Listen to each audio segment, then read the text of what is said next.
Pulp MX Network production.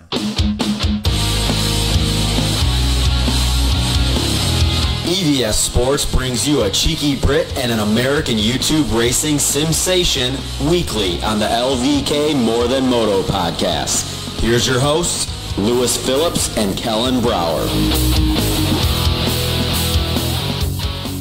Welcome back, everybody, to the EVS Sports LVK More Than Moto podcast. I am Kellen Brauer, joined by Phillips. We're back. Paris Supercross has happened. Australian Supercross is still kicking along. And now we have a big signing that we could potentially talk about as well. So some news to hit on today, Lewis. But first of all, good to see you, buddy. It's been a couple weeks again since I've seen you. We're taking longer breaks from actually conversing. Yeah, only 2 weeks though, right? Like, we're okay, I think. 2 weeks is fine. We've taken weeks off before. It's 15 days technically, because we shot the show last time and I ended the show by saying I'm probably going to the hospital very soon. And quite literally, I was going to the hospital very soon. My son was born the next day. So it's now 2 weeks. And that's why the show was delayed on YouTube. Sad. That was why the show was delayed on YouTube. I was a little bit busy. So you decide, people, whether that's acceptable or not. Yeah, it's not acceptable to our boss, but it's acceptable to me, I think. But you doing well, sir? Everything okay? Living the dream, Kellen. Living the dream. Heading to Angel Stadium in 10 days. Wow. Are you going to come see me when you're out here? Are you going to come and see me? I don't know. I don't know where you're going to be. It could go both ways. You haven't even told me where you're going to stay or anything, so I have no idea. I don't know that part yet. But I will be at Angel Stadium for 2 days, talking to all of the heavy hitters, I think, is the plan. Very excited. Have you ever been to Angel Stadium when it's not like race time? No. It's very eerie. Yeah. Oh, well, look at that. We're so in sync. Yeah, I don't know how it'll go, but it'll be nice to get a nice opportunity from the fine folks at Feld Entertainment. So a lot of good should come from it, and it's quite exciting. I'm quite excited. I am quite excited about that as well. Paris happened over the weekend. I assume that you tuned in very closely, watched all the action. No, actually, I didn't watch it at all. No, sad. I've got this weird little personality defect. If I don't go to a race that I typically cover, I kind of like am annoyed at it. So I'm like, no. Yeah, but you've been to Paris before, so wouldn't you call that typically covering it? No, but I mean, that's what I mean. I have been to Paris every single year since I started this job. This is the first year I missed it, so I was so bitter at the race for not being there that I was like, you know what? If I'm not there covering it. So is that what happened earlier this year when like you didn't go to Redbud and you just were like, I'm not even going to watch Redbud? No, that's fine. I watched that. That's different. Okay. It's okay. I guess this personality defect is more specific to off-season races. Okay, fair enough. But yeah, I think we have some fun topics to get into today, so let's go ahead and jump in and talk about it. Before we do, big thanks, of course, to EVS Sports. Experience the pinnacle of knee protection and injury prevention with the EVS Web Eclipse knee brace. For over 39 years, EVS has relentlessly honed their engineering expertise, consistently delivering award-winning knee braces. This legacy of excellence is embedded in every facet of the new Web Eclipse, which represents their culmination of tireless dedication to innovation and rider safety.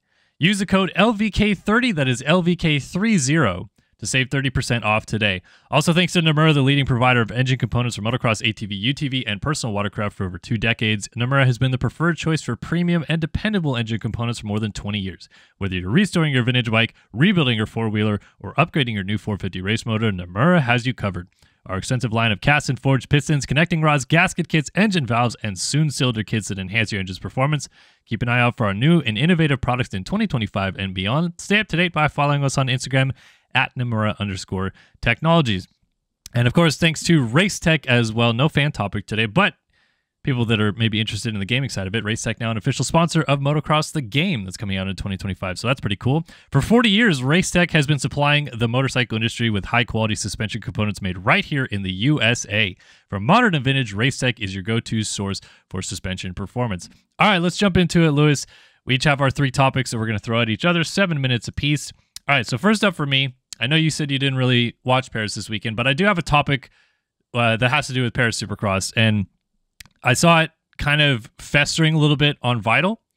People were talking about the whoops because Tom Vial had a big one. Jet Lawrence almost died twice during press day.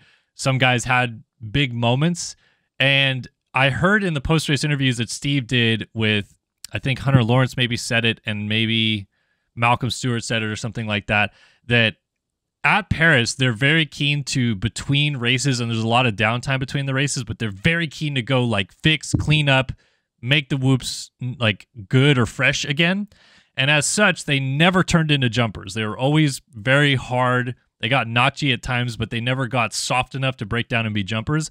And they were 9 whoops, which people always complain about on the US side now of there only being 9 whoops. So my question to you is, does the Paris model of taking extra care or time to make sure that even though it's only 9 whoops, but build them back up consistently, is that something that the US should consider if we are going to only have 9 whoops moving forward? Well, I think that the standout from what you said there is, yes, Paris does have an obscene amount of downtime. It is absolutely absurd, the amount of downtime that they have.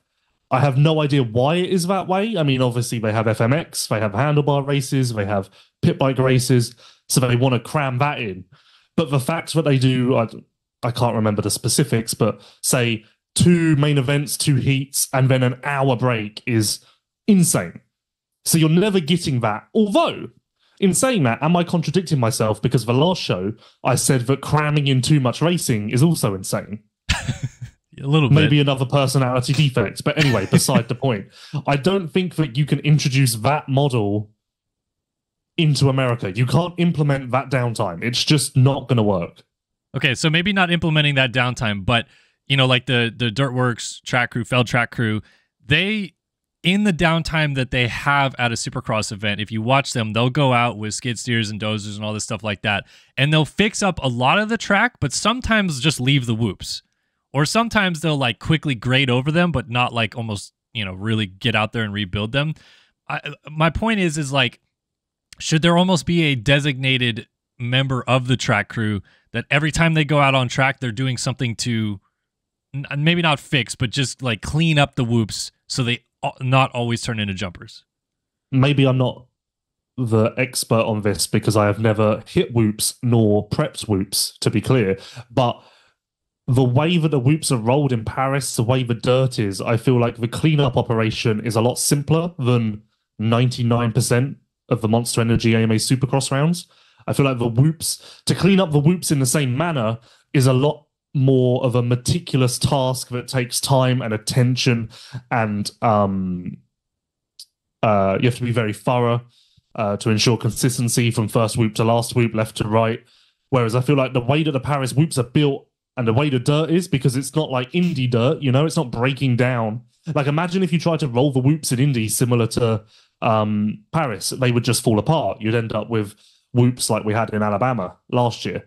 So I don't think that 99% of the Monster Energy AMA Supercross events allow for this sort of attention. Although it sounds great on paper, once you get to the nitty-gritty, I think that it's just not possible. Okay, so the end-all be-all of this, though, is that like we're always going to have jumpers. So if we're always going to have jumpers because they're not going to have enough time to fix them, should there be a little bit more thought into maybe 10 or 11, like an uneven sequence of number of whoops? Because in this case right now, we're just watching 3-3-3 through the whoops constantly on the US side. But if you have 10, there has to be a 4 somewhere in there if they're going to jump them. Otherwise, blitzing might be a better option. Like, should that be the route they take? Yeah, I like the idea of having an odd number. Maybe my memory is failing me here, but I swear back in the day, we used to have, like, I don't know how many, say 7 whoops, wall, 7 whoops. Let's bring that back. Yeah, but I think, you know, they do this 9 whoop thing for safety, as they said, because they realize that, you know, 12 whoops in, guys are having big crashes, as they say. I think doing the 7 whoops wall, 7 whoops, is potentially worse, and probably why they don't do it, because if someone gets those 7 whoops wrong, they're going to hit headfirst into a wall, and they don't want that either. True, but okay, say 6 whoops. Is someone really getting that wrong? I don't know, man. We would get 6 whoops wrong. True, but we are not the, whatever you want to call it, the participant. I mean, I stand by with whoops that, like, I don't really like that they're so uniform nowadays. Like, if you watch old races, it used to be like some whoops are like next to each other, like almost on top of each other, and they were just like dancing across them. And some whoops were super far apart, and they were kind of like plowing through them. Now it just seems like it's either the perfect tap or the perfect 333 through. So I think that they're all kind of jumpers now, aren't they? Yeah, I 90%. mean, maybe not like Glendale and stuff like that, but yeah, a lot of them. I like Glendale. What a place! What a place! Can't wait to go back. But you get what I mean. Like, I feel like there's so much discourse going on about how to make the whoops work again in Supercross, because look, all the athletes to some degree complained about 9 whoops last year because it was just jump cross. Like, there was no way to gain an advantage in the whoops like there used to be. And Paris, it was very obvious there was. Jet Lawrence made a passer on the outside of Cooper Webb in the whoops because he was just going faster through them. So that's what I'm trying to say is, like, how do we make that work in the US? I don't really know, but I don't think the 9-9 or the 9 whoops 3-3-3 through them is still the answer. Well, I tried to count. There were either 9 or 10 whoops in Paris, correct? There was 9. There was a starter 10. whoop and 9. Yeah, so 10 including the starter whoop. Right. So it's not the number of whoops that made a difference in Paris. It's the fact that they held up and didn't break down into jumpers, which then brings me back to my initial point of the dirt in a majority of the stadiums that we have, a majority of the venues that we have, does not allow for that. And that being the condition of the whoops to remain almost pristine from heat 1 to the end of the last main event. So what do you do to fix that? I think that's the bigger issue here, more than 9 whoops, more than prep, more than anything. It's this immovable force, this immovable problem of the dirt is just going to break down in most venues, other than, as you say, Glendale and Glendale.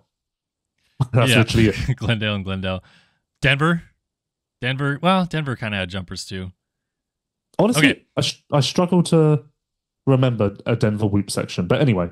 The last thing I want to bring up with this is Vial had a huge one in the whoops and was saved by the nets.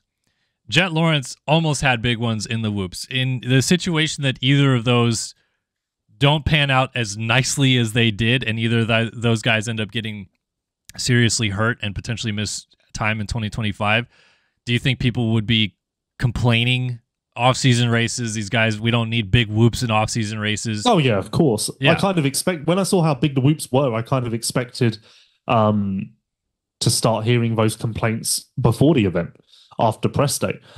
Maybe helped by the fact that there was that wall jump before them, slowing the speed in, slowing entry speed. Maybe that helped. I mean, clearly not, because as you said, Vial and Jet had moments. But yeah, I don't know. Yeah. I mean, like I said, I think the overarching, topic of whoops in Paris was that it was awesome to see hard, challenging whoops again. People like that. But we also almost had the opposite side of it, which is what Feld has been trying to keep down, of massive crashes that could have led to injury with 2 of, arguably the biggest stars in the sport right now. So anyway, that was just kind of a quick topic about whoops that I wanted to get into. The big news, though, has been dropped. We kind of teased it last time on the show, and we knew it was coming, but now it's finally here. Jorge Prado has signed with Monster Energy Kawasaki. And look, we knew it was coming. We knew that this deal would kind of come together, but now that it's finally here, like, just take me through your initial thoughts of, like, seeing Prado, who was seen on a gas and a KTM for so long, Red Bull. His entire aesthetic and look is different now. Now on a Monster Energy Kawasaki doing Dirt Shark videos on a Supercross track. Like, did it take you aback to finally see it? Okay, a lot to unpack here, so I'm going to work in chronological order. Obviously, 90% of the people who like this sport knew this deal was happening. When I knew the press release was coming on Monday and I started to write about it, when I wrote whatever I wrote, it was something along the lines of Kawasaki has officially confirmed their signing of Jorge Prado. Just writing that genuinely gave me like goosebumps. Like it kind of set into me when I kind of wrote it or saw it in official text for the first time that like, oh wow, this is a massive deal. So that was kind of like revved me up again, let's say. First time I saw the photo, leaked photo, I don't know where that came from, but honestly, I put this on Twitter. Maybe the best all-round setup that I've ever seen in my life. Wow. And a lot of people have got on me for this because the obvious response is, oh, did you never look at AC setup? But I'm talking the number 70 looks a lot better than number 9. Whoa. There's no... It does. Number 9's very hard to make number 9 look good. Very chunky. I like 9. Okay. Well, you would. What else? Oh, no wrist brace. That adds to the look.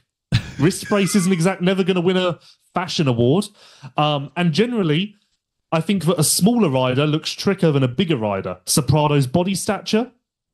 Also, don't really have... Well, we never saw AC wear that kit, obviously, and we never saw him wear that colorway. I felt like the pink and the green, it all just... Pink was a great choice, very Larry, but it needed to be Larry for an announcement of this magnitude. So, incredible. Best look I think I've ever seen in my life. And some of the minor details. Did you notice how they had Prado written up the leg of his pants? I did see that, yep. That I've never seen that done before. And that kind of said to me what a big deal this is for Fox.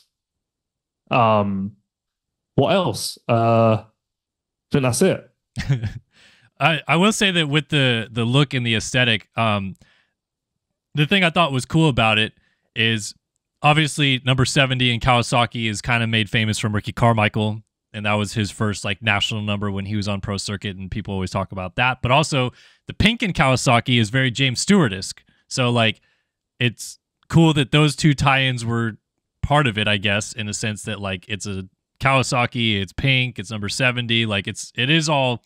It's funny how it all kind of worked out this way because Prado just landed on 70. For those that don't understand our national number system, Prado raced 4 races of Supercross last year and scored enough points to earn a 2-digit number, but that's the number he landed on, so he doesn't get to just choose whatever number he wants and happen to choose 70. But anyway, so now that's finally here, we get to kind of theorize how this is going to go, and we've already discussed about the relationship side of it with Kawasaki, how Prado is going to interact with that group of people, how they're going to interact with him.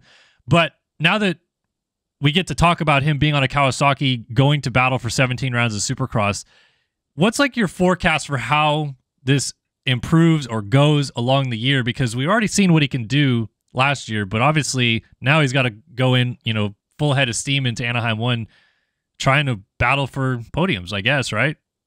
Well, let me ask you this, first of all.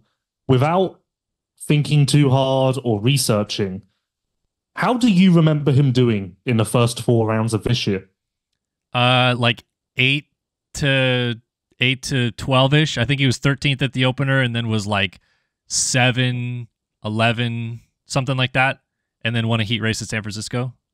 Okay, I can't remember the order, but his results were 7, 11, 12, 13. Yeah. When I looked back at that, by the smallest of margins, that was worse than I remembered. I think I remembered him more being between 8 and 11. You also have to remember, though, that like he was just trying. He wasn't, I don't feel like he was giving 100% Jorge Prado kind of effort into this, you know what I mean? Like he was just like... And he wasn't comfortable on the bike, we know that. Wasn't comfortable on the bike. He also, in my opinion, looked a little bit flustered with being that close to people jumping, like mid-pack and having guys going all over the place. So I think like he took it way safer than he will. Like he almost whole shot A1, for example. I think if that happens again this year, like I think he goes. You know what I mean? Like first 5 laps, you're going to see him trying to sprint, and that could be a problem. Again. But you know what I mean? Like I think that there will be much more of an effort to stay up there this time around, which changes my idea of how this goes. Okay, fair. How it goes, I believe he will be 5 to 8 most weeks, and I will be completely fine with that. I think 5 to 8 is a nice spot. Obviously, you wouldn't expect him to get near Jet, Chase, Eli, Coop. Can he? But Kenny kind of fluctuates, doesn't he, between A group and A2 group. If Prado can get to a position where he's battling with Barsha, Anderson, Mookie, Roxon on occasion, I think that's fine. It will be...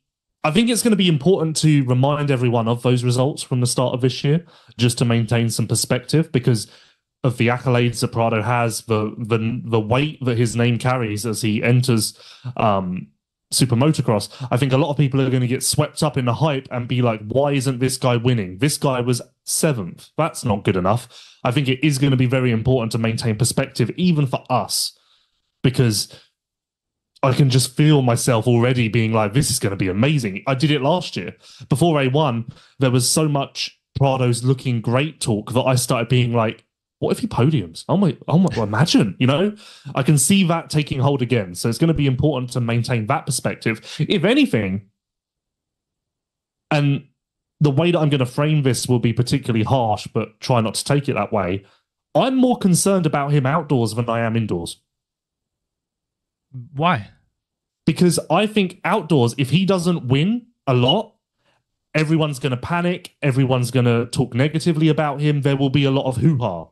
I think indoors, as long as he's in the top 10, he'll be okay. I think outdoors, naturally, the expectation will raise, the scrutiny will go along with that.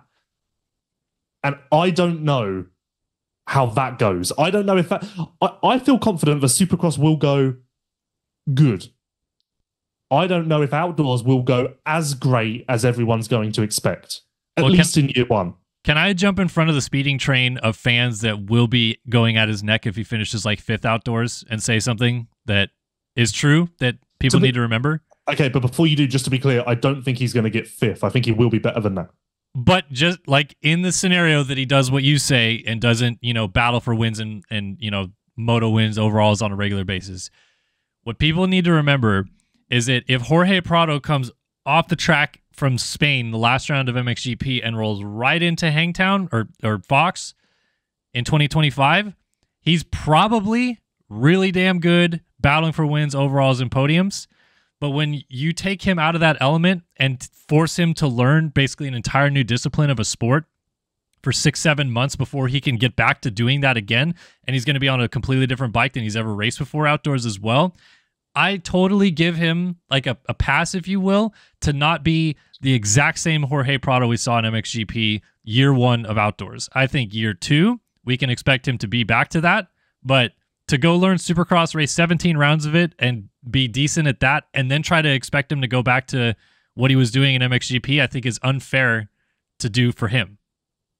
I agree with all of that, but to add to it further, where I kind of hang my hat is look at Roxon, look at Marvin. Their first years in 250 outdoors were lackluster because, and I've said this a few times, hard to believe, but the travel here is so much more taxing than it is in MXGP. Even more so for Prado, who's jumping straight into 17 rounds of Supercross. Also consider he flew to America the Monday after the Nations and started riding the Kawasaki that week. So he has not had an off-season at all. I know no one does, but even the 2 weeks that some riders made use of, Prado has not had that. Everything you said, bike, etc., getting used to the tracks. It's just going to be a big undertaking, and where my point comes from is the fact that I think outdoors, if he isn't winning or at least battling deep into the moto for the win, people are going to start to criticize him, criticize MXGP, criticize every element. That concerns me because in Supercross, again, I think he can finish 10th at Anaheim 1 and everyone's quite relaxed and everyone's quite sensible about it. I think the sensibility goes out of the window once we get to Fox Raceway. Right. But again, just to kind of surmise the thought of this, I believe that if you take Tim Geiser or Jeffrey Hurlings, he might not be on the track at this point in time, but like you take Tim Geiser off the track after Lockett in 2025, we're in June, July, whatever around that time, and you just put him at Thunder Valley, I think he goes toe-to-toe with those guys and probably wins or maybe wins. But I think it's different to expect Tim Geiser or Hurlings or any of those top guys to go through 17 rounds of Supercross and be that level again. So that's the same thing I'm saying with Prado. And like you said, people are going to criticize him. I just don't think it would be a fair criticism if he's getting 3rd, 4th, or whatever this first year. Again, we're jumping way ahead. We're talking about May. But personally, I believe that my expectations will be defined by if he gets beaten by Jet and Chase, I'm fine with that. If he gets beaten, and I guess Eli now we have to include, If he gets beaten by Hunter, I'm not good with that. Then I will start to criticize. But if he gets beaten by Jet, Chase, and I guess Eli, then I'm fine. Because what do you expect? Year 2, different story. Yeah. But for year 1, that's where my line in the sand will be drawn. I agree. All right. That's enough of that topic. Let's go into my final topic. We don't really have non-motos today, so I'm going to kind of roll in another moto topic here, but it's more of like a rant, a wish list, if that's what you want to call it. And I tweeted about it over the weekend in Paris, but basically, Lewis, I love Superpole. I love it so much. I think it's, in a way, one of the best things about Paris Supercross or these off-season races is that we get a chance to see the best riders or some of the best riders in the world on one lap, send it, Hail Mary. I mean, one of the most like viral clips for the longest time was Tim Geiser's Superpole lap at the SMX Cup in 2016. MX Vice. That was you guys that shot that. Yep, ripped everywhere. And everyone who's ripped it, I still see to this day, including some well-known publications, can do one. Okay. Well, so Superpole to me, it's amazing to watch these guys put it all on the line for one lap as a fan. It creates like viral moments or clips. And on top of that, in the US, like there's not many motorsports in which you just never sometimes see what was the best lap. But oftentimes with Supercross specifically and motocross too, because it's just this like free-for-all 10-minute session for qualifying, you're like, okay, he's on the top of the board. I didn't see what lap time he ran, so like I'm going to go watch him do another lap, and then someone else goes to the top of the board. You didn't see what they did, so you don't know what they're really like. We're pretty good at watching all of it happen, but Superpole gives you the chance to just focus in on one rider and see, oh, Jet Lawrence is going 2, 3, 4 in that rhythm section at Paris. That's incredible. We haven't seen that all weekend. Pretty cool to see. Like stuff like that is awesome. It also gets the stars of the sport back in front of the fans more often. So I just wanted at least like, let's say 3 rounds in the US. You maybe pay some points for it, so it's a little bit more of an added bonus or benefit or something like that. You start with 450 heats to begin the evening, 250 heats, and then Superpole for 450, like top 3 in each heat race after that. And we get a chance to see these guys just lay it all on the line for one lap. I like Superpole. I'm not as infatuated with it as you are. I don't want it at 17 rounds. I think that gets old really, really quick. Fair, okay. Would I, if I, again, I actually, although I like it, I don't feel so attached to it where I'm like, I want this. I'm kind of indifferent. But what I could go for is the Triple Crown races. That Superpole is introduced into the Triple Crown format, so then it just makes the Triple Crown races even more unique, and it keeps those in their own little category as opposed to adding Superpole and then you've got Triple Crown races, but Superpole races, but regular races. Put Superpole into the already unique event structure of a Triple Crown, and I'm fine with that. I'm not opposed to that idea. I get where you're coming from with that. However, the Triple Crown format is it kind of doesn't work with Superpole because these guys are already racing more on a Triple Crown than they would normally. Like even if you do a heat race, LCQ, and main event at a normal race, you're racing less than a Triple Crown. So you're going to take these guys doing more track time, more intense racing, pull them off the track, and then require them to go balls to the walls for one lap. Like I think the right way of doing it is say like Anaheim 1, Dallas, Pittsburgh. So you get 3, across the country where there's just regular races. They're not Triple Crowns. And you do that format where you have Superpole. So it's like another unique event. You know what I mean? Like it's not just... No, but that's what I don't want. Because I think then you add confusion because you've got the Triple Crown races, and then separate to that, the Superpole races, and then separate to that, the regular races, and then separate to that, the East-West Showdown races. And it's like, it's almost bordering on the line of gimmicky. Whereas I think if you sell Superpole into the Triple Crown format, as in for 3 times in 1 year, that's it, we go unique, then that makes perfect sense. Again, I get why you want it in the Triple Crown, I just don't think you'll get the riders to be okay with that. Like, if you're trying to get the riders to sign off on Superpole in the first place and you say, hey, the night where you guys race for 40 minutes instead of 25, we're going to throw in a Superpole into this. Yes, but it's one lap. Yeah, but and they're also and the mechanics side of it as well. If you have a guy, let's say, races the main event, the first race of the 450 race, then after does Superpole, but crashes in Superpole and damages the bike, they automatically have to go to a backup bike. You know what I mean? Like, and then that mechanic has to go back to the pits, work on that bike. You know what I mean? Like, it's a lot.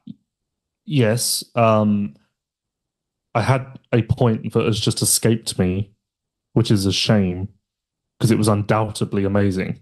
I guess what I really want to know though is like, you and I have been to enough Supercross races now where we watch these guys during qualifying, during these rapid qualifying sessions, get frustrated with, traffic in the way. They never get their optimum lap because of that. They're always diving through people. And on top of that, we do often miss the best lap. We maybe see a very good lap from Jet Lawrence or a very good lap from Eli Tomac, but when that shoots to the top of the board and we see a 51-2 or something like that, we maybe saw bits and pieces of it, but you're not always, right there watching it all. So like Superpole gives you the advantage of no one on the track, so these guys can just, have at it. And then we get to nitpick and look at all the different details of what they're actually doing with the track. Again, I like Superpole. Am I as infatuated with it as you? No. Is it? Paris is this unique, once a year, doesn't really mean anything, let's have fun event. Monster Energy AMA Supercross is our F1. Is it too gimmicky for what the series is? It could be. That's kind of my concern. Again, back to the point of you never really see the fastest time. In F1, when they have the pole lap, like Verstappen or Leclerc gets pole, they maybe don't show the full lap on TV, but they have onboard cameras to be able to show the full lap. So, like, I just wanted to be able to see what the best lap was every week. Somehow, some way. You know what I mean? I've decided what I'm happy with. A rider's still unhappy with the amount of racing in Triple Crown. I feel like that's died down, but it still festers a little bit. Yeah, kind of, because at the end of the day, they're always like, oh, I'm exhausted. That was a lot of racing.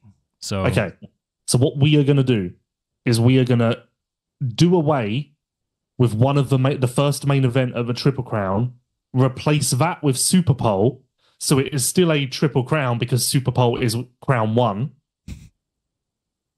Happy days. Okay, but then everyone's happy. The Superpole fanboys in the world are happy. The riders are happy because you are limiting the amount of racing at those events. The fans who crave something new and exciting, everyone wins. There is no loser. Well, the loser is if you're not whatever, like the top 10 riders, you immediately get an 11 or 12 or whatever on your score to start the night. You think they're going to roll 22 riders out to do one lap? Let's do it even better. Let's roll all 42 daytime qualifiers. Well, we're going to have to work through that, but that's a minor inconvenience to an otherwise stellar plan. Okay, fantastic, Lewis. Well, I just want Superpole, and I will stop at nothing to get it. All right, second half of the show coming up. Big thanks to EVS Sports. Experience the pinnacle of knee protection and injury prevention with the EVS Web Eclipse knee brace. For over 39 years, EVS has relentlessly honed their engineering expertise, consistently delivering award-winning knee braces. This legacy of excellence is embedded in every facet of the new Web Eclipse, which represents a culmination of their tireless dedication to innovation and rider safety. Use code LVK30 to save 30% off today. What do you got for me, Lewis? Well, I'm surprised you didn't do this, and I almost don't want to do it, but the amount of messages and DMs and tweets I've gotten asking for this verdict is too much to bear. So, are we satisfied with the Jorge Prado announcement? Oh, God, here we go. I blame myself because we've drummed... I guess I shouldn't say we. I won't bring you down with me. I've drummed this up so much all year across various podcasts. So I now have to bear the weight of that. And here I am to do that. First of all, so I don't know where the leaks came from, because very peculiar, because the leaked photos were not the photos that Kawasaki sent out. So it wasn't a Kawasaki leak. I think it was a Fox leak. You think? I don't understand how everyone knew they were from Align Media. That's where I'm confused. Yeah, that's also. But then was that correct, or was that just an assumption? I think it was correct. I believe they were shot. By Cudby, who I know is not technically Align Media, but he still does work with and for them. So I don't know. Maybe they're wrong, but I was just confused. Normally, Octopi shoots Cowie stuff, so maybe they were just dead wrong, but I don't know. Like, I could see it being an assumption because, in my opinion, if you show me an American photo, my mind immediately goes, must be an Align photo. Because they are the top of the space. Similar to if you show me an MXGP photo, my first thought is, must be a Ray Archer photo. Anyway, so we don't know where the leak came from. The announcement was meant to come out on Tuesday morning, and Fox, Monster, and Kawasaki were all going to drop their content at the same time. Kawasaki had a press release, which we'll get into. Fox had a video, and Monster had a video. It was all meant to drop at the same time, but ultimately Kawasaki pushed theirs up because of the leak. So my rating, I'm going to give it a 5. Because I'm not out angry. of 10 or 100? 10. Kellen. Okay. I'm not angry. I'm not. But am I satisfied? No. Am I going to rant? No. But am I going to rant about how happy I am? No. It was fine. It was adequate. Now, is adequate acceptable for a signing of this magnitude? Probably not. But that's where I've landed with my score. Your score? I will say about the same, probably. And look, you know what? It could have been worse. It could have been worse. You know, all the photos, PR is fine. Dirt Shark video, cool. To me, if I'm the person in charge of coming up with a plan for how to make this special, important, unique, whatever you want to call it, if I'm Kawasaki, 2-3 weeks ago, months ago, whatever you want to call it, I'm sending out an email to all the members of the media. Hey guys, come on out to Foothill Ranch, California on November 18th, 3 p.m., whatever. We are doing a live press conference, and we're introducing something for you guys. Be ready with questions, whatever. If there's ever a time that I've seen a need for a big special, like, introductory type press conference, this is it. In other sports, they do it. When someone gets traded to a different team, when someone signs with a new team, something like that. MotoGP, when goes from Aprilia to Ducati or something like that, sit them in front of the media, get all the light bulbs flashing, how important of a deal this is. Because then again, for major news stories and outlets, you get the first look of Jorge Prado walking out in Monster Energy shirt or clothing or something like that, smiling, standing in front of a microphone and stuff like that. Instead, we just get, what ultimately looks like photo shoot shots, which is cool, but it's just kind of like... honest, and to be fair, I doubted whether they would even have that. Yeah. So... But you know what I mean? Like, Ryan Dungey announcing his retirement deserved that press conference that it had. This, in my opinion, also deserves its own live press conference of some kind. Agreed. And you know what, Kellen? I've just moved my score down to a 4 because I'm not here to celebrate mediocrity. And I'm not saying this because, like, if in my current stature, I probably wouldn't have even been invited to this thing. I'm not saying that to, say like, oh, I wish I would have been involved. I don't care about that. I'm saying that is what this sport deserves, is that level of actually caring and trying to go the extra mile. Yes. What I would have liked. Now, my criticisms. You know what? New leaf. Let me start with the positives. They had high-res photos of Prado, which, to be honest, my greatest fear, as I said on either this podcast or my MXGP podcast, was that they were going to release a video of Prado talking into his phone going, oh, I'm very happy. And in which case, as I said on multiple podcasts, I would have flown to Japan and burned down Kawasaki Heavy Industries. Fortunately for all involved, including my bank account, I do not have to do that. So that's a positive. And upon reflection, that's all I've got. That's all you got. Great. Yep. That's onto the negatives. I was disappointed that the press release came in and the headline was Kawasaki announces 2025 Super Motocross riders. Yeah. And then the press release, for people who didn't see it, because I presume I certainly didn't use anything in the press release besides Prado, because to be frank, in that situation, no one could care less about the others. Prado deserved his own press release. He was in a press release along with Ty Masterpool and Levi Kitchen and riders who we've seen on Pro Circuit and on Kawasaki, Jason Anderson. Give Prado his own press release. Headline, Kawasaki signs multi-time world champion Jorge Prado. Yep. Much more impactful than Monster Energy Kawasaki announces riders. First of all, so I was unhappy with that. Second of all, so that's the Kawasaki side. Onto the Monster side. The Dirt Shark video had some good elements.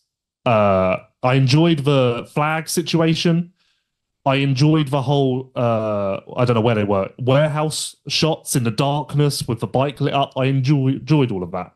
But ultimately, what we landed on was the generic half of the course announcement video that I've seen from Monster and Dirt Shark approximately 20,000 times at this point. I wanted cinema. Prado's life currently is a movie. I wanted that. What I wanted was, and I don't know how, again, maybe this is unrealistic, but then again, the final GP was in Spain, so I think it's not that unrealistic. I wanted 5 hours before the announcement came out, Kawasaki to put up an Instagram video of someone cooking paella on the streets of Spain with some sort of Spanish music in the background, and then it just fades to black and says, news coming soon. You know, I wanted that level of build-up. No?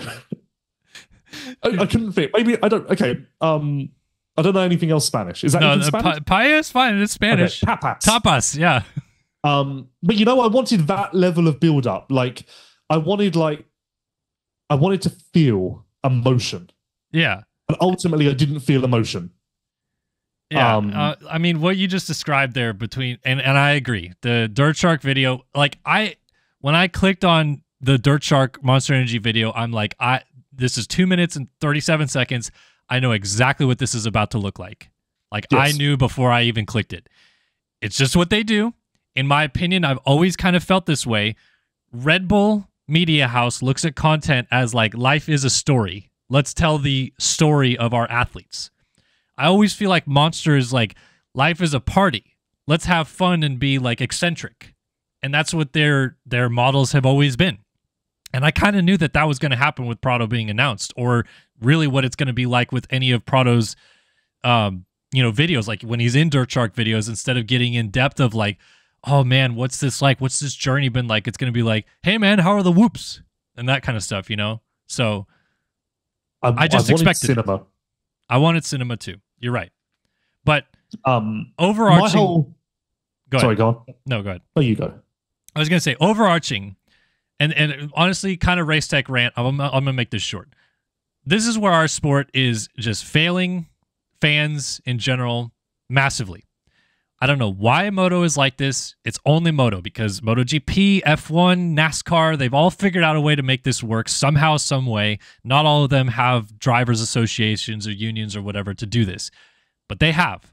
And some way, somehow, they figured out that even though an athlete is still riding for another team or driving for another team, they can announce that that driver or rider is coming to their program for the next season. Lewis Hamilton, before 2024 F1 even started, literally got announced to Ferrari in 2025. And then that happened earlier this year with, I forget who, but someone on, a Ducati team going to Aprilia factory racing in MotoGP. That was announced mid-season, even though he's still racing for the other team. That's what would make this whole problem much better if Monster Energy Kawasaki in, let's even say when they signed the deal in like February, just bam, Jorge Prado signs for Monster Energy Kawasaki in 2025. It doesn't necessarily, in my opinion, diminish what he's going to do in GPs with Gas still. That's still an important part of his timeline and career. It just means that now we know this is coming, and when we finally get these first look photos, it's like, oh my God, this is awesome. We finally get to see it, instead of like, yeah, man, we already knew. We've known this forever. Congratulations. And for the sake of clarity, the reason it wasn't announced until now was because of Austria.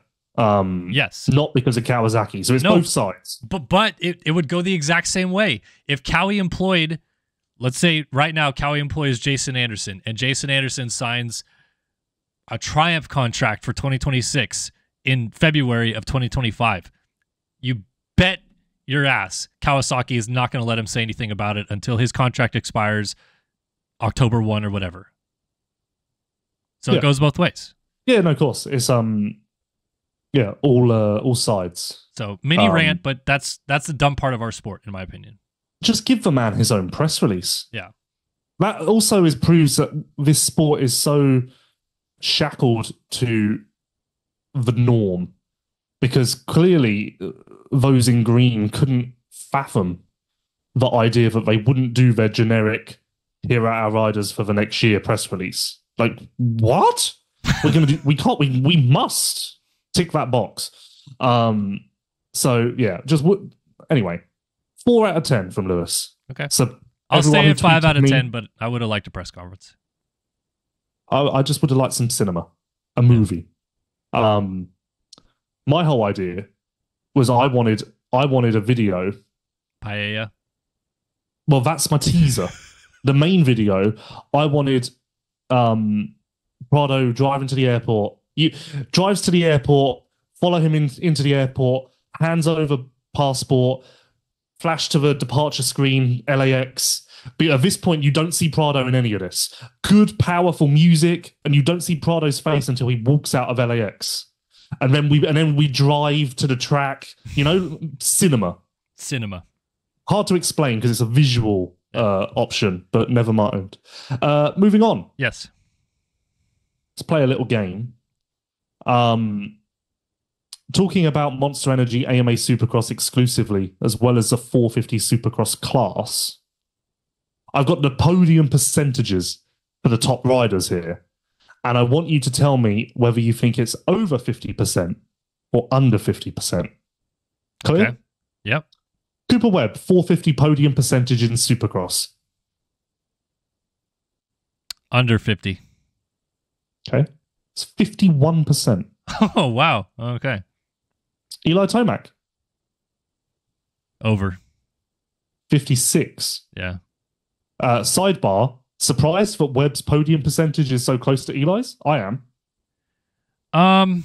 Because Eli started podiuming straight away in 450s, in a sense. Coop had 2 years of nothing, which kind of would have drug his percentage and his average down. Eli didn't really start podiuming right away. 2014, he got 2 podiums. 1 podium? He got 3 podiums. 3? He got 3 podiums, but he only started halfway because he missed he A1. did 9 races. So 3 podiums in 9 races is adequate for a percentage, for an average. Yeah, and then the next year it was Dunge, Roxon, Muscan won races.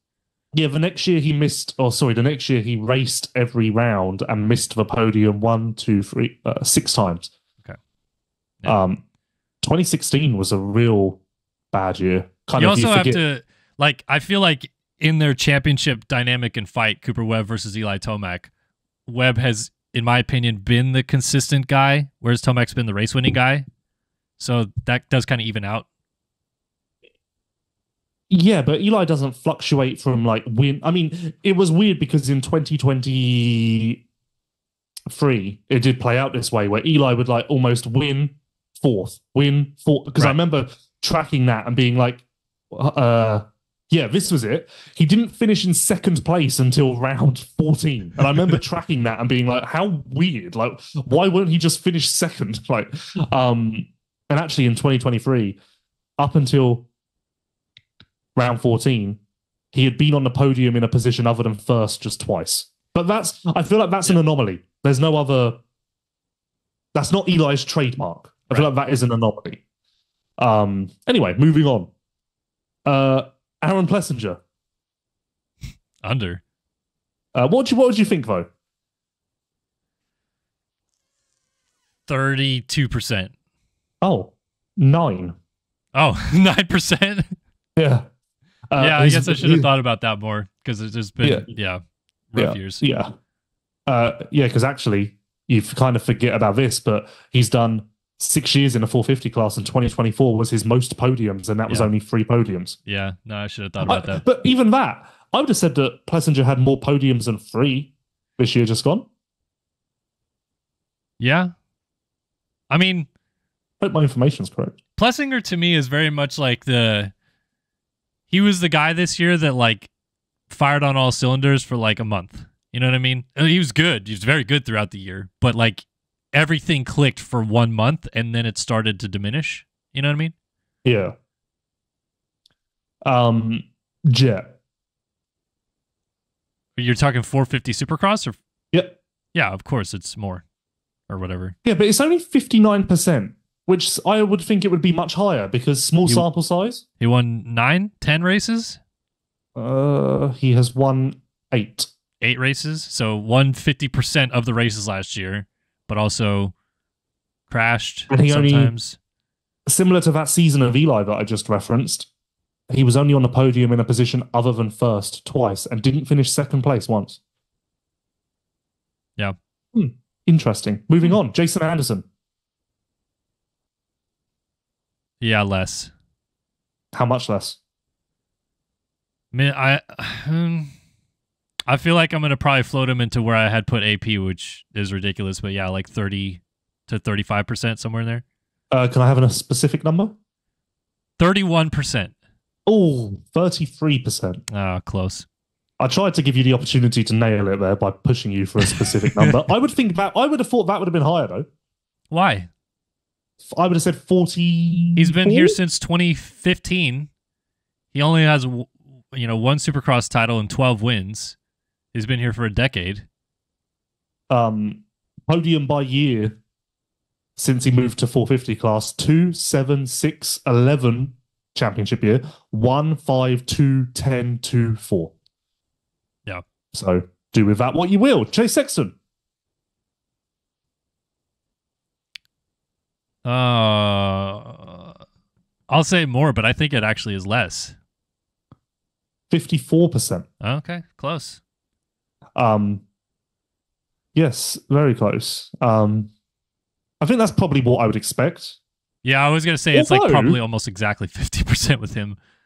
Although, Chase 54%, Eli 56%. How do you feel about that? Okay. Okay. Also, this is an audio podcast, so it does require words. Okay, I shrugged. Chase X has been here for 4 years in the 450 class. Eli Tomac's been here for 12. So there's a quite large difference in sample size. The fact that Tomac's had 12 years or 10 years, 11 years in the 450 class and has a 56% podium rate should be kind of celebrated. Ken Roxon. Less. I need a number. 40%. 48%. Oh, 48. Okay. Kenny. And yes, higher than I would have expected. Yeah. Okay. Did we enjoy that? That was interesting. Okay. I was almost on the money with some. Yes, Lewis, I enjoyed it. Thank you for your stats. Good. No, I feel like that's a good little. I hope that people were playing along at home, saying over. I hope that that's what I'm going for. Well, yeah, I hope we get the shock factor of people saying, what? Well, AP only has 9% podium rate? Over. Oh, it's under. Under. Oh, that's what I'm going for. Yeah. I'm not sure how much more information I have, so this little game show may have ended before it's even started. My third topic then. Hit me. I don't have one. Oh. So I'm just diving into the I can give you my fourth topic if you want. Well, I said to you that because I didn't have a third topic, I was just going to go organic. Uh-huh. And I have 2 things on my mind. Hit me. One is dangerous, both literally and figuratively. Okay. Deegan. Yeah. I believe that we are all getting ahead of ourselves with Deegan in Supercross. In what way? I'm talking slowly to protect myself and really think and choose my words carefully. Because as I said, danger both literally and figuratively. He has been phenomenal outdoors and clearly the best rider. Incredible outdoors, 10 out of 10, impeccable. Correct? Yep. I think that brush is also what we're applying to Deegan when theorizing about him indoors. And I feel as though, and he has actually even said this to me, his indoor progression is far behind outdoors. And so everyone being like, and because I've seen this already, what coast is Deegan going to ride? Well, whatever coast Deegan rides, he's going to win. Oh, does so-and-so really want to go up against Deegan? Do you think they'll do that? I think that in Supercross, Deegan, RJ, Levi, etc., all the same. I don't put Deegan on this pedestal indoors the same way that I do outdoors. And I think that maybe we just need to calm because, well, I guess to add an example to this, I believe on the last Pulp MX show, Daniel Blair said he'd go perfect season indoors, which kind of illustrates my point. Yeah. Thoughts? No, I think you're right. I think that this is a dangerous topic because there's the bedbugs in chat right now just but what about his rookie year? It was so good. He won heat races and he won races in the second year. He is better outdoors. No question about it. Steve Mathis once said perhaps Alessi-esque. So read into that what you will. But I do think that his progression is such that you can theorize that this year is going to be like the year he figures it all out, which is why you're getting people saying Deegan's going to be this, Deegan's going to do that, etc., etc. And you could say that for, Kitchen and Hampshire and all that stuff like that as well. But I think that his progression, Deegan, in my opinion, for Supercross is still going up. I think Hampshire is probably about leveled out. Kitchen is leveling out. He's definitely gotten better. But I think Deegan has the potential to be kind of better than all of them, which is why you're still getting all these people saying, like, what about this? How is he going to do this? He's going to be, et cetera, et cetera. I don't think he's going to, like, walk the field for a championship, but I do think that he deserves to be the favorite for a championship. No. So, and to be clear, and let me say this in the plainest English I possibly can, Hayden Deegan is my favorite for whatever coast he lines up for. Period. Okay, just wanted to make that very clear. But what I'm saying is, I'm open to the idea that it can be a battle, whereas I feel like most people aren't. I think that's the best way to put it. Well, I think that in general, people often get too ahead of themselves with Supercross, 250 Supercross, and it's like a walk away one way or the other. Like, there's always just seemingly a number one favorite going into 250 Supercross, and in all reality, it's kind of rare that you have walkaways because it's such a short season and there's so much chaos. Like, even Deegan and Vial last year were both down in the first corner of the year and had to claw their way back into the points lead.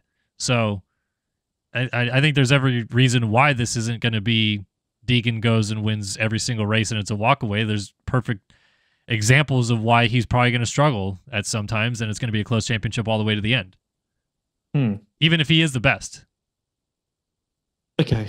I feel like I have flirted with danger too much so far, so I think I want to move on to something else. Okay. Well, what do you got to end time here? What does Kawasaki do this time next year? Prado's under contract. We all presume Anderson will leave. So does Kawasaki make a play for a major free agent? And I mean, this is probably already going on, I would guess, or at least it's getting ready to start. Chase will be up. Well, I guess Chase is actually the only one to go under that category. Or do they promote from within Levi, Where do you think their priority lies? Because they have Prado, and he is going to be their championship guy at some point. Well, I think the answer to your question is probably simpler than, who are they going for, why or whatever. They just threw a lot of money at Jorge Prado to get him on that bike and that team. And although Cowie in the past has tried to go with two aces, if you will, or some level of that, I think more often than not they kind of go with like one hired gun and one support rider in a way. And I don't think that I envision them going the route of having Prado and Chase. So I don't think they would do that. You wouldn't even expect them to make a play for Chase. I think that they would make some calls, but I think that the number is too high for both parties. See, I'm not, and this is purely speculation. I know zilch about anything. I mean, I presume none of this has even started yet. But I see it as more possible than you do. Well, you get what I mean. Like Cowie in the past, they had Villapoto, and Weimer was very good, but they kind of knew what they were doing. Villapoto's their ace, Weimer's their support. And in the past, they had James Stewart, and Tim Ferry was very good, but they knew what they were doing. You know what I mean? Like they've had this model, and in the past they had Eli Tomac, but they also had like Joey Savacci, and again, they knew what they were doing. Like they have their main guy, they have the guy that they know they're going to try to go win championships with, and a guy that is going to be solid, but if it all goes well, maybe he contends, but more than likely he's going to be like their 5th place guy. You know what I mean? Yeah, and of course, the 1 year that they did go to heavyweights, 2010, Villapoto and Reed, it didn't work. Exactly. And you know what? I think it's kind of imperative that Kawasaki does promote from within, just to reinforce the fact that they are there for their talent that's coming up. So yeah, and also sidebar. Sorry. No, you go, because I'm going to change the subject. I was going to ask, do you think that Mitch, in some level, is kind of like, I don't want to say asking Cowie, but is almost like, hey, can we start this gravy train again of I get my guys to a level where they're 450 ready and then you take them? Because he's got a lot of, I don't want to say like backup, but like Drew Adams barely is sneaking onto the team, even though he's really damn good because Mitch has so many guys that he's trying to house under one tent. And you're right. Naturally, next person up should be McAdoo or Kitchen. It should have been Faulkner, but Cowie hasn't done that since AC, which is now 5 years ago. Yeah. Yeah, so and I think not only is it a necessity for Pro Circuit, it's also a necessity for Kawasaki's image just to be like, hey, amateur kid, there is a pathway here. Right. Random sidebar, Prado has said in a few places that he was desperate to ride the Kawasaki. That's because, to my knowledge, he tested the Kawasaki for a potential MXGP deal and liked it. Interesting. Not as heavy, though? It's heavier than the gas. Okay. Prado told me that. What else? Also, big deal for Monster, because when Prado was talking to Yamaha quite heavily in 2020, Monster was a big part of that push to get Prado. They really wanted that Spanish European representation.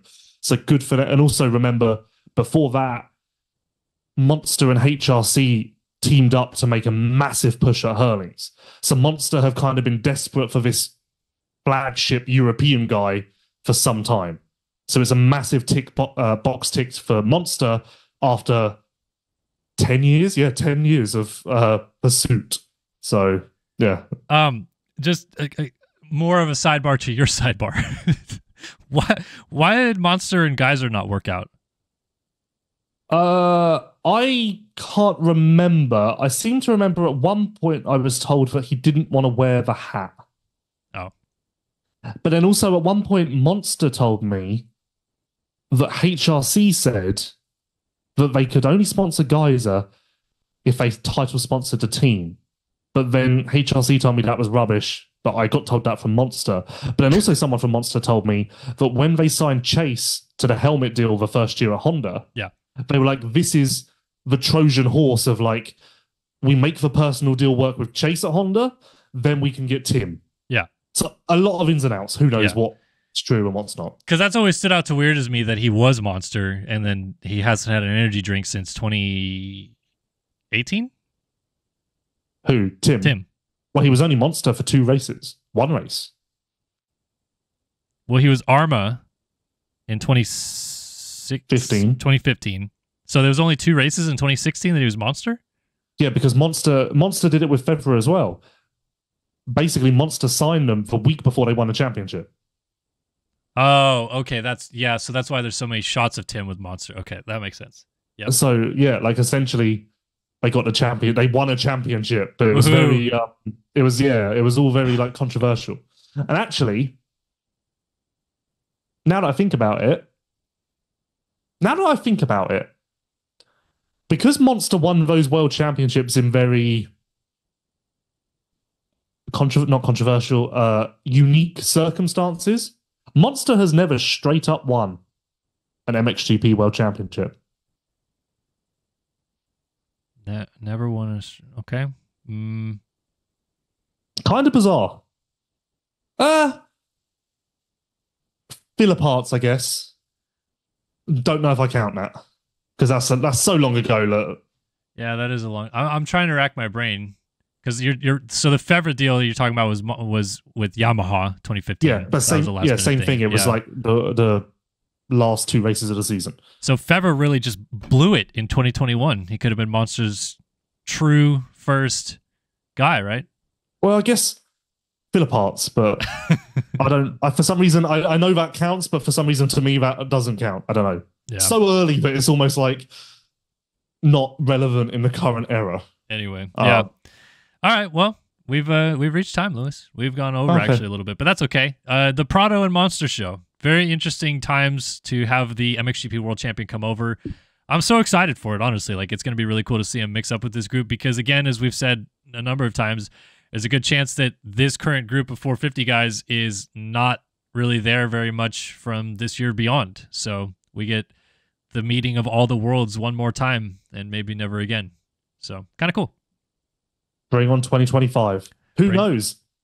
If certain circumstances play out in a certain set of ways, we could get another top guy here in 2025.